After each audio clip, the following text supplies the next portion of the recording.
Apa ya, orang itu kadang yang salah itu lebih masuk akal kadang-kadang ini. Saya teruskan ya supaya ini dapat barokahnya Raden apa? Asnawi. Saya mohon sekali ya, kalimat haqqin itu harus kamu jaga. Caranya jaga ya tadi. Kalau kamu tidak bisa ilmu mantek, misalnya al-alam mutaghayyir wa kullu mutaghayyir hadis la budda min muhdits, itu kan jelimetan. Pakai saja teori umum bahwa gambar apapun jelimetnya itu dimulai dari satu titik. Karena nggak bisa, nggak dimulai dari satu titik, nggak bisa. Maka alam apapun jumlahnya nggak terhingga tetap dimulai dari al-wahidul qahar, yaitu satu titik. Yaitu dalam konteks tauhid tentu itu Allah Subhanahu wa ta'ala. Sehingga Nabi Ibrahim itu orang paling sukses bikin waja'alaha kalimatam baqiyatan fi aqibi. Terus Nabi Muhammad begitu, sahabat gitu, sampai kita sekarang diajari ilmu mantek. Ilmu mantek itu logika yang nggak terbantahkan. Karena mau tidak mau, kata Imam Syafi'i, fa innal uqula muttarratun ila qabulil haq, karena akal akan dipaksa menerima kebenaran. Dan itu yang terjadi di Uni Soviet, dikooptasi 100 tahun untuk berfaham ateis, dilawan oleh ilmu, tetap menanamkan ilmu tauhid, ilmu mantek. Ketika Uni Soviet secara politik runtuh, semuanya menjadi muslim, termasuk negara-negara yang dulu dikooptasi.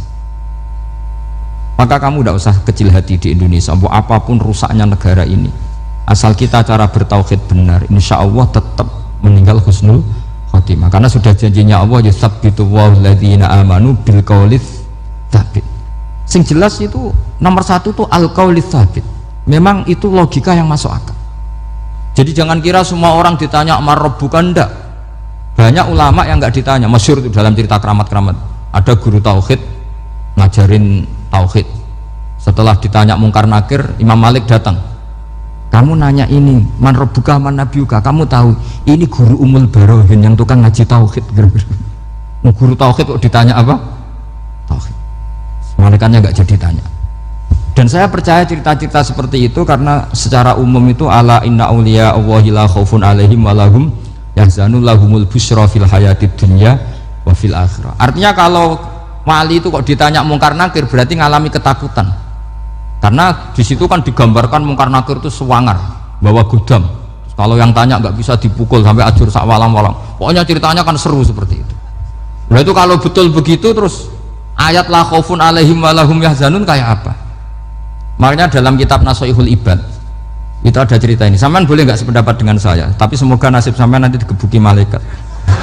Karena orang itu akan mengalami seperti yang dirasakan. Anak indadoni abdibi, saya tidak bayangkan akan mengalami itu.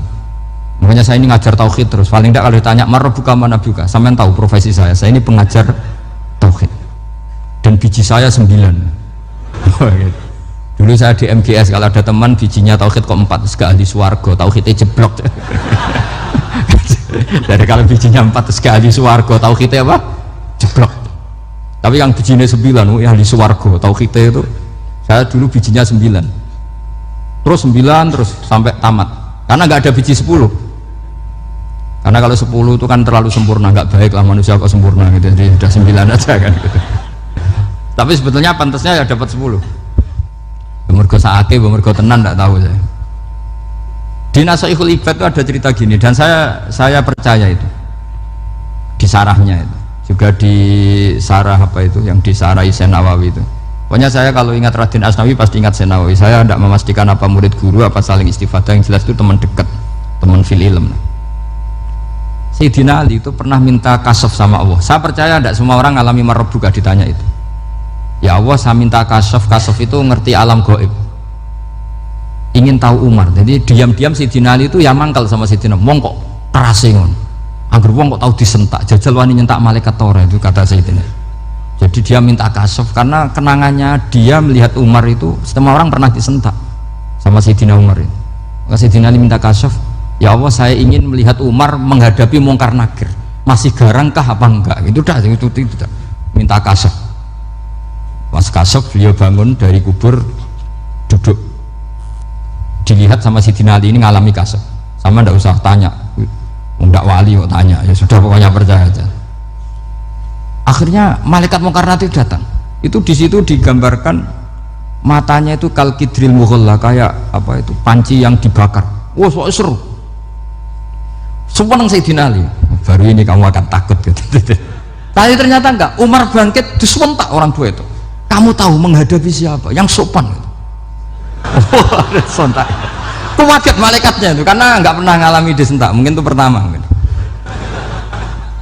Aku kaget.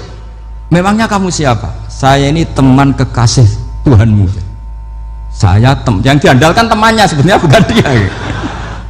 Ana sohibu habibillah. Saya ini temannya kekasihnya Allah. Jadi dia mengandalkan temannya sebetulnya, bukan mengandalkan dirinya. Oh kamu temannya Nabi Muhammad? Iya saya Umar temannya Nabi Muhammad. Kamu harus hormat sama temannya kekasih Allah.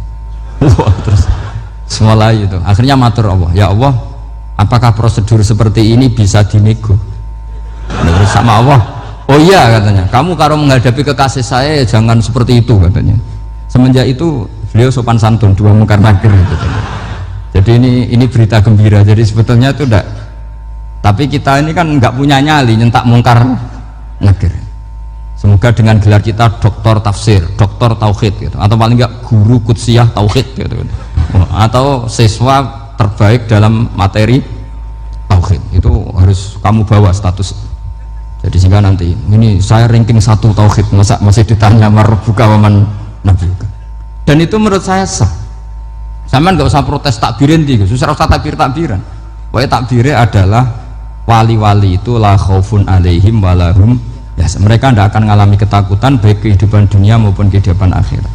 Bahkan para malaikat itu mengatakan ke wali-wali, nahnu awliyaukum fil hayatid dunya wa fil akhirah. Kita ini teman kamu, saudara kamu, mitra kamu. Masa mitra kok nutui, itu kan nggak fair.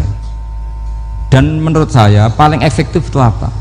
Kamu harus punya rumus tauhid kayak Imam Amudi menemukan Tuhan. Imam Amudi itu menemukan Allah itu lewat ilmu matematika. Dan itu Allah saking senengnya disuruh ngajari para malaikat. Wa ya malaikati isma'u, kamu harus mendengar, ini orang alim saya yang ahli matematika. Tapi justru itu ngerti bahwa asal usul alam itu minal wahidil qahar, dari zat yang satu. Akhirnya Imam Amudi mulai ngajar tuh. Nisbatus naini wassalasa wal arba'ah ila ma nihayatalaha iku kabeh iku far'ul wahid. Akhirnya malaikat mandok-mandok. Nah, iman seperti itu akan setingkat keyakinannya dan keakurasiannya sama dengan imannya para malaikat. Makanya Nabi ngendikan tubaliman amanabi walam yaroni. Sebagai riwayat disebut sab amarot. Nabi ngendikan sampai 7 kali. Benar-benar keren orang yang tidak melihat saya kemudian iman kepada apa yang bisa menemukan itu? Hanya akal. Misalnya contoh paling gampang ya yang dialami para ulama. Yang saya ulang lagi, yang dialami para ulama ketika menemukan ilmu ya yang menjadikan mereka mahabbah Rasulullah Shallallahu Alaihi Wasallam. Nabi itu paling suka itu sholat. Nabi itu paling senang sama sholat. Wa qurratu aini fi sholat. Terus beliau ngintikan as-sholatu imaduddin. Terus beliau kalau muji sholat itu sundul langit. Sampai beliau kalau banyak masalah itu bilang ke Bilal, arifna ya Bilal, saya kasih istirahat. Itu maknanya mau sholat. Semuanya sholat. Pertanyaannya adalah, apakah mungkin seorang raja yang ambisi jadi raja kemudian yang dikampanyakan adalah orang supaya sholat?